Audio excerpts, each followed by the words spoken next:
ایرانی وزارت خارجہ کے ترجمان اسماعیل بقائی نے کہا ہے کہ امریکہ سے بیشتر نکات پر اتفاق ہو گیا، لیکن یہ نہیں کہہ سکتے کہ معاہدہ قریب ہے۔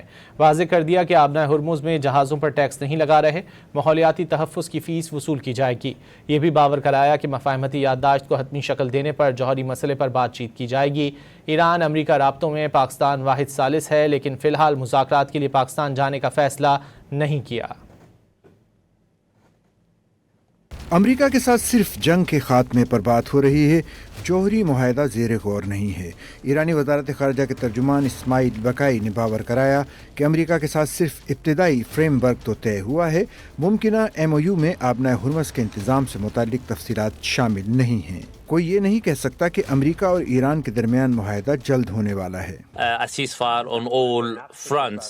Lebanon is part and parcel of all the negotiations and agreement, and that's why the regional countries are doing their best in order to avoid escalation and to arrive at final agreement. All these efforts are highly appreciated. Turkey, as a neighboring country, have contributed very valuable efforts, and we extend all thanks and appreciation to them, to our brothers in Turkey. ترجمان ایرانی وزارت خارجہ نے واضح کیا کہ آبنہ Hormuz کا انتظام ساحلی ممالک کے اختیار میں ہوتا ہے۔